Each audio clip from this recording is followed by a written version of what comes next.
Hey guys, it's Sameer and I am super excited about today's video because today got the Christmas tree in the back. Actually, I gotta tell you, I'm a little bit of a loser. I turned on the video and the lights were not on, and I thought, wow, this video is gonna look so much better if I go turn on the lights. So hence, lights on the Christmas tree are on for your viewing pleasure. Makes me a little bit of a loser, but that's okay because now you have a nice Christmas tree in the back. Anyway, today's video. Interesting stuff. So this morning, one of my software for capturing leads totally crashed. This was not a software that was on my computer. This was an online service providing type software, and that's the technical term for it. And they completely went down. They've been down for, I don't know, 5-6 hours, maybe a little bit longer. But here's what went wrong. See, they did not email all their clients and tell them, say, hey, you know what? Shit hit the fan. Having a little bit of problem, your lead capture page is down. Do what you need to do, or here's what you should do to avoid or minimize the damages that are going to occur because of this while we work to get this set up, and we will keep you updated on what's going on. They didn't do any of that. What happened instead was they decided that, hey, you know what, let's see if we can secretly fix this as quickly as possible, which I give them. If it was 10-15 minutes, cool, go fix it. But after the first hour, you got to tell your clients what's going on. Maybe it was after 30 minutes. Hey, this is what's going on. Things are broken. They're not working, which is cool. Technology fails. Technology breaks. Things go wrong. But what's the important lesson here is that how loyal your clients are going to be depends completely on how you handle the situation, how you do damage control.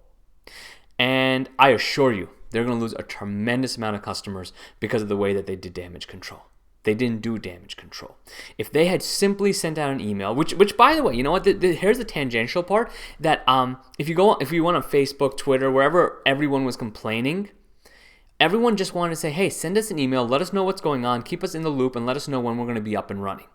They weren't saying, give me my money back. They weren't saying, you assholes, what the hell did you do? They weren't doing any of that. They said, keep us in the loop, tell us what's happening. And the company's not doing that. They are giving up an awesome opportunity to do damage control and maintain the loyalty of their customers because they want to figure this out secretly instead of telling people what's going on. There still has not been an email sent out saying everything was down. Now, here, what's the point of this?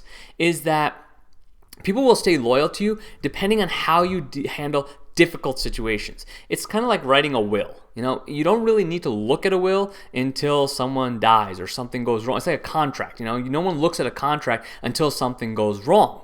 So this is a type of situation. People's loyalty is tested when things go wrong, not when things are going right.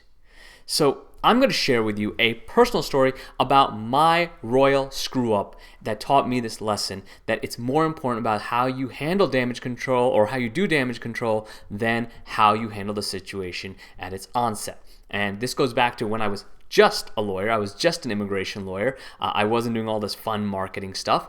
And there was a woman, and she was married to a guy here in the United States, and we needed to get some paperwork for him. And the whole purpose was to say, hey, let's get all his paperwork here so he's all set so they can go back overseas and do their proper celebration, their proper marriage, because they had just kind of gotten done on the books. Now, this couple was from India. Imagine that. Indians, we work together. Go figure. Donald Trump won't like that. Anyway, so I don't know if you've ever been to a wedding in India, but they are a pretty elaborate affair. And here's what happened. I missed a change in the regulations that prevented this couple from going back to India in time for their wedding. I caught it ahead of time. I said, oh shit. Here's what happened. I screwed up. I'm going to do everything I can to fix this. Now, as a lawyer, you can open yourself up to massive malpractice liability by saying something like that. But what I also learned is maintaining integrity is kind of more important. So I told this couple, I said, listen, I'm going to do everything I can to get you there in time. I hustled, I moved, I talked to officers, I talked to government officials, etc., etc. Nothing happened. Didn't work. Couldn't get it done. They missed their wedding. Now, what's more important is what was said to me by this couple. They said, Sameer, you know what? I know you're a good lawyer. I know that you work with integrity. I think you simply made a mistake, and I really appreciate you doing everything you can to fix it. And I did fix it eventually, and they did go back a few months later, and they did have the wedding celebration, and they've been happily married for many years, children, the whole 9 yards. And I had lost touch with them for a little while, but here's what was really interesting. I would get a referral that would call in and say, hey, I was referred by so-and-so, which is this couple. And then a few months later, I'd get another referral that says, hey, I was referred by this couple. I was referred by this couple. I was referred by this couple. And I would thank them each and every time, but after a while, I actually reached out to the couple and I said, did you guys forget what happened? Did you forget the massive fiasco that was my fault? And they just kind of laughed and said, no, we didn't forget. We just know that you're a good lawyer. So we're sending our friends over to you. And the only reason I believe that happened was because I maintained integrity. I said, listen, I screwed up. Things are not good.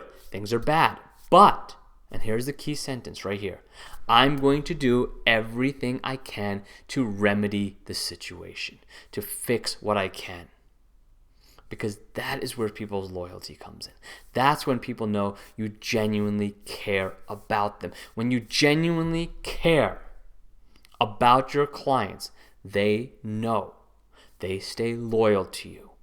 They understand that things can go wrong and life can still be okay. Their health, their business, their relationships can still be okay. So here's what this video is all about.